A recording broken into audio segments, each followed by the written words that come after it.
नमस्कार साथियों, आप सभी का हार्दिक अभिनंदन।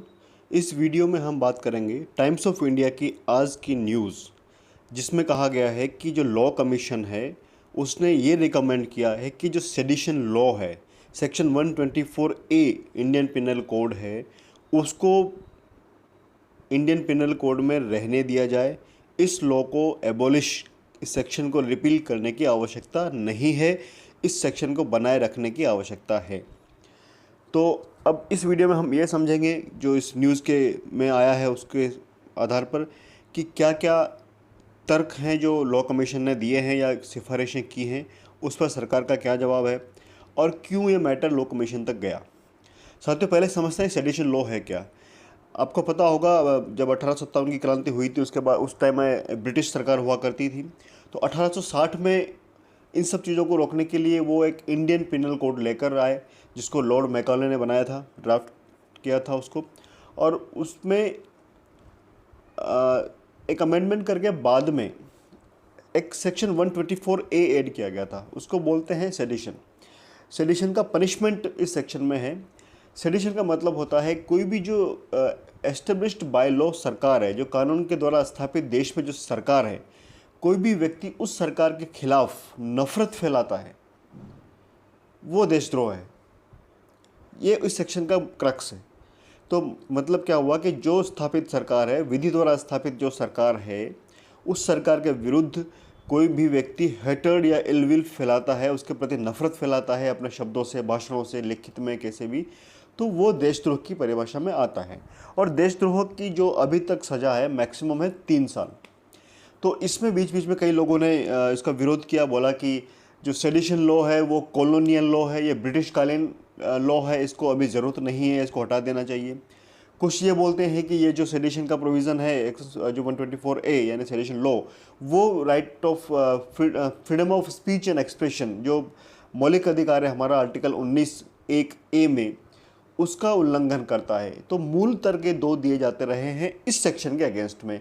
इसको लेकर मान लें सुप्रीम कोर्ट पर भी पहले मैटर गया, रिट लोगों ने फाइल करी। तो और ये भी तर्क दिया गया था कि इसको लेकर कुछ पॉलिटिकल पार्टीज़ हैं जो इसका मिसयूज़ भी करती हैं कभी कभी। तो इन सब मैटर्स को देखते हुए ऑनरेबल सुप्रीम कोर्ट ने ये डायरेक्शन उस टाइम दिया था कि अभी फ़िलहाल जब तक सरकार इसको जांच रही है, इसमें गिरफ्तारियां ना हो। अब इसको डिटेल में देखने के लिए रेलेवेंट केस लॉ देखना पड़ेगा, लेकिन मोटा मोटा बात ये है। तो अब उस मिसयूज़ को रोकने के लिए ये बोला गया। उसके बाद मैटर सरकार ने भेजा लॉ कमीशन में। लॉ कमीशन की रिपोर्ट अभी आई है। लॉ कमीशन ने ये कहा है कि कोई भी मैटर सिर्फ ब्रिटिश एरा का हो जाने से वो ख़राब नहीं हो जाता है या इररिलेवेंट या अनुपयोगी नहीं हो जाता है। उनका कहना है कि आप देखा जाएगा तो हमारी जो इंडिया का जो सिस्टम है, जो हम आज़ादी के बाद हमने फॉलो किया है, वो खुद ही ब्रिटिश एरा पे आधारित है। जैसे आप मान लीजिए इंडियन पिनल कोड है, वो और अभी का भी 1860 से चल रहा है। इंडियन एविडेंस एक्ट है, वो भी पुराना है। इंडियन कॉन्ट्रैक्ट एक्ट है, वो भी पुराना है। ये सब ब्रिटिश एरा के लॉज हैं। गवर्नमेंट ऑफ इंडिया एक्ट, इसके आधार पर हमारा कॉन्स्टिट्यूशन लगभग लगभग काफ़ी हद तक उसके ऊपर आधारित है। जो IAS है, इंडियन एडमिनिस्ट्रेटिव सर्विस, ये भी हमने ब्रिटिश से कॉपी करके बनाया है। तो काफ़ी सारी चीज़ें ऐसी हैं जो हमने ब्रिटिश एरा से ही अडॉप्ट करी है। तो ऐसा नहीं कहा जा सकता है कि कोई चीज़ ब्रिटिश एरा की है तो वो आज हमारे लिए उपयोगी नहीं है। उसमें से भी कुछ चीज़ें उपयोगी हो सकती हैं, कुछ नहीं भी हो सकती हैं। तो इन्होंने ये बोला कि जो सेडिशन लॉ है, वो अगर हम आज के प्रेजेंट के ग्राउंड रिलेटिव्स को देखें तो वो आज भी रेलेवेंट है, आज भी इस प्रोविज़न की आवश्यकता है। और रही बात freedom of speech and expressions की, तो उन्होंने कहा कि जो right of freedom and fundamental right जो है स्पीच एंड एक्सप्रेशन का, वो एब्सोल्यूट नहीं है। उसमें भी रीजनेबल रेस्ट्रिक्शंस लगाई जा सकती हैं। आर्टिकल 19(2) में इसका ऑलरेडी प्रावधान है।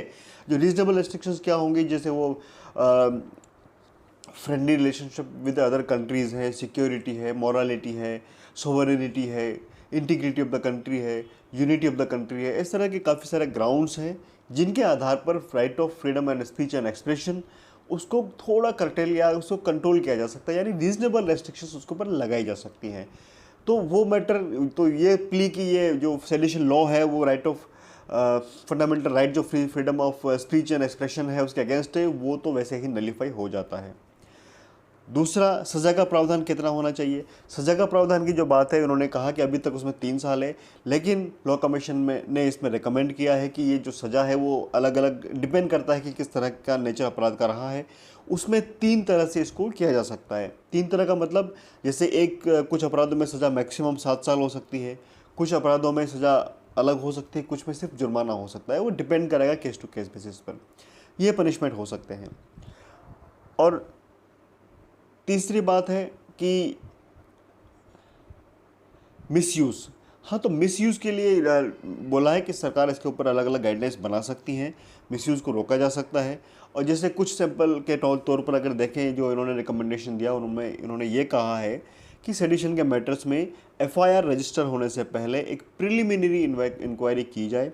प्रिलिमिनरी इंक्वायरी करके ये देखा जाए कि क्या वास्तव में प्राइमा फेसी कोई केस बनता है, और या कोई कोजेंट एविडेंस है जो कि ये बताते हों कि मैटर में आगे इंक्वायरी या एफआईआर करने की ज़रूरत है, कि सेडिशन का अपराध कहीं हुआ है, ऐसी क्या संभावना है उसमें। तो ये सब असरटेन करने के लिए एक प्रिलिमिनरी इंक्वायरी की जा सकती है, और वो इंक्वायरी करेगा कम से कम इंस्पेक्टर लेवल का पुलिस ऑफिसर। और इस तरह की जो प्रिलिमिनरी इंक्वायरी है वो 7 दिन में कंप्लीट की जाए। उसके बाद केंद्र या राज्य सरकार, जैसा भी मामला हो, उसकी परमिशन ली जाए। उसके बाद एफआईआर दर्ज की जाए। तो नेचुरली इस प्रक्रिया को जब फॉलो किया जाएगा तो इसका जो 124A है उसका मिसयूज़ रोका जा सकता है, और भी ज़्यादा ट्रांसपेरेंसी लाई जा सकती है। अब बात आती है कि इसमें सरकार का क्या स्टैंड है। तो माननीय विधि मंत्री जो है, उन्होंने इस पर कहा है कि लॉ कमीशन ने रिकमेंडेशन जो दी है उस पर सरकार उसको मानने के लिए पूरा का पूरा बाध्य नहीं है। सरकार इसको सभी स्टेक होल्डर्स के इंटरेस्ट को ध्यान में रखते हुए इसको एग्जामिन करेंगी। उसके बाद फैसला लिया जाएगा कि इसमें आगे क्या करना है।